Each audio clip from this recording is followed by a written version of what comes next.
J'ai une question qui revient souvent récemment concernant la rétention séminale. Donc cette question qui revient souvent, c'est pourquoi je suis autant agressif? Et moi je vais te dire pourquoi. Parce que toute ta vie, tu n'as jamais appris à gérer ta colère. Quand tu avais des émotions, tu éjaculais. Tu te branlais, t'éjaculais. Et tu as beaucoup de griefs contre plein de personnes. Et a fortiori contre une personne, et c'est toi. Souviens-toi, tout ce que tu vois n'est qu'une projection de ton intérieur. Donc tu es responsable de tout ce qui t'est arrivé. Donc en fait, tu vas t'énerver contre les autres parce que tu es en colère contre toi. Je n'ai pas d'exemple précis, mais parfois, les gens, il y a des gens qui font une petite blague, un petit truc, et les gens, ils partent au quart de tour. C'est parce que, encore, tu n'as jamais eu d'intelligence émotionnelle, d'éducation émotionnelle sur comment gérer une situation comme ça. Et ça, c'est délétère pour toi parce que tu vas croire que c'est les autres qui t'en veulent. Et tu vas en vouloir aux autres, qui veulent te faire chier. Mais il n'y a que toi qui réagis comme ça. Nietzsche disait, il n'y a pas de problème, il n'y a que l'interprétation des problèmes. Et donc, lorsque tu vois ça, en fait, c'est que ça fait référence à quelque chose à toi. Donc comme souvent les mecs, ils arrivent à une semaine, 2 semaines, 3 semaines, 1 mois, 2 mois, 3 mois, et ils disent putain pourquoi je suis autant en colère? Pourquoi je suis autant en colère? C'est parce que tu n'arrives pas à pardonner en fait. Tu es trop dur avec toi-même. Tu t'en veux à toi-même. Tu as quelque chose. Je vérifie que ça enregistre. Ouais. Tu as quelque chose à régler avec toi-même et tu le fais payer aux autres. Et c'est pour ça que j'ai fait ma dernière vidéo parce que moi j'avais quelque chose à régler. Et en fait, c'était avec moi-même, pas aux autres de se prendre ça dans la gueule. Donc, en fait, c'est le meilleur exemple de ma précédente vidéo. C'est de dire ça. Des choses à régler vis-à-vis de Dieu, vis-à-vis du divin, vis-à-vis des gens. Et je le dis souvent, les gens ils vont me dire parfois, ah mais il y a un mec un jour dans mes vidéos, il me dit, ah ça se voit que tu as été agressé par des étrangers. Je fais, en fait non. Les mecs qui m'ont fait le plus de tort, les gars, c'était quand j'étais dans l'armée. Et les gars, littéralement, je me suis fait tabasser par des mecs. Je me suis battu contre des mecs. Parce que c'était des connards. Tout l'amour du monde.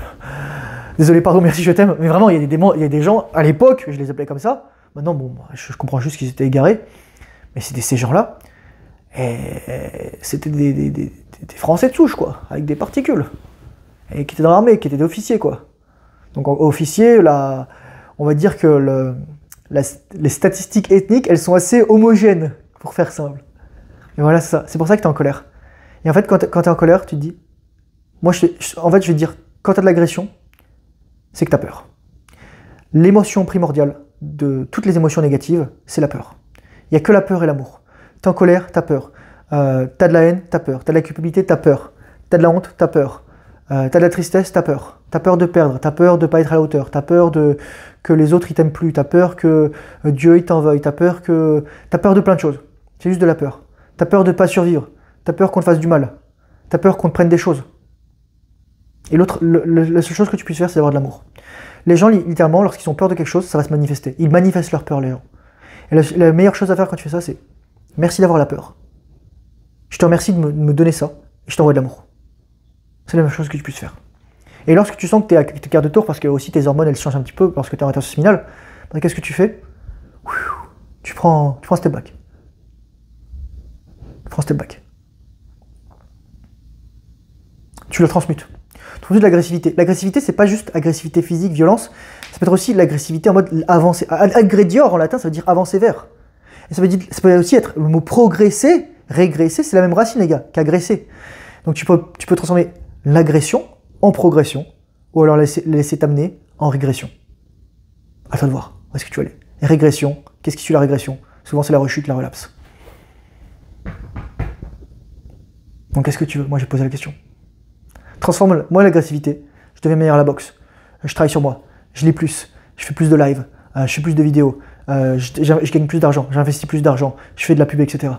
Mon but, c'est juste de faire en sorte que les hommes ils soient libres. Et donc, lorsqu'on rend les hommes libres, on rend les femmes libres. Parce que les hommes sont libres de faire ce qu'ils veulent, ils sont plus attachés à leur instinct et leur pulsion sexuelle. Ils sont plus les esclaves du vagin de la femme. Et ensuite, bon, ils maîtrisent l'orgasme éjaculatoire, etc. Donc, ça, c'est ma formation, je prends tout ça. Premier lien dans la description. Mais surtout, ils sont libres de choisir leur destinée. De choisir ou pas d'avancer en fonction des pas qui leur sont proposés. Quelqu'un disait dans un commentaire, et c'était bien dit, j'avais adoré comment il a dit ça, mec. La rétention active ton karma. Et c'est vrai en fait. Lorsque tu es en rétention, tu vas avancer quelque part. C'est comme si tu te laissais porter par le courant, et tu peux soit résister, soit choisir ensuite les embranchements. Et ensuite, progresser pour aller encore plus vite. C'est ça la rétention similale. C'est tu actives ton karma. Tu actives ton karma et donc tu vas avoir des choses que tu devras régler. Ça va être des choses vis-à-vis de tes parents, vis-à-vis des autres hommes, des autres femmes, vis-à-vis de tes collègues de travail, vis-à-vis de tes frères et sœurs, vis-à-vis de tes enfants. Juste faire la paix avec ça. Et que sur moi aussi vous êtes une super pilosité. Je vais chez le barbier demain, donc profitez-en. Enfin, bien, donc mardi 26 novembre. Voilà. Mais merci en tout cas. Fais attention à toi. C'est sûr que quand tu es dans ces moments-là, mec, si tu es en colère, dis-toi, c'est que dans ta tête. Ce n'est que dans ta tête. Ce n'est que dans ta tête. Tu peux en rire en fait. Ris-en. Le rire guérit tout. L'amour et le rire. L'humour et l'amour. Prendre une bonne douche froide, comme moi là tous les matins, et tous les soirs, et tous les midis aussi. Et ensuite, devenir meilleur. Et réaliser l'œuvre de Dieu sur terre, qui est la propagation de l'amour. Merci pour ton attention. Courage, force, honneur. Bonne rétention similale, discipline, filtrage difficile. Surtout lorsque je viens de voir en vie. Et je te dis à très bientôt dans une prochaine vidéo. Au revoir.